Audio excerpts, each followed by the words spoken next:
Illegittima la collocazione della tubazione idrica che fornisce la frazione di Giardina Gallotti. Trattasi della condotta che fornisce la frazione di Giardina Gallotti, collocata nell'anno 2002-2003 dall'allora Consorzio del Voltano.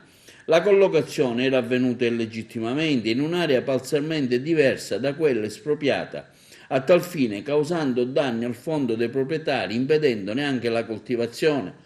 La tubazione veniva infatti messa superficialmente volante, esposta alle intemperie e ai continui incendi che nel periodo estivo interessavano la zona, subendo continue rotture. Il Tribunale regionale delle acque pubbliche di Palermo, con sentenza depositata l'8 giugno 2020, in accoglimento delle domande formulate dai proprietari del fondo, tramite il loro difensore, l'avvocato Guido Queli, ha condannato la Voltano SpA alla rimozione della tubazione, al risarcimento dei danni in favore dei proprietari, oltre che al pagamento delle spese processuali.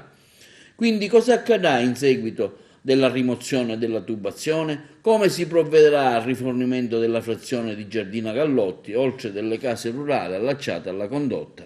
Attendiamo risposte.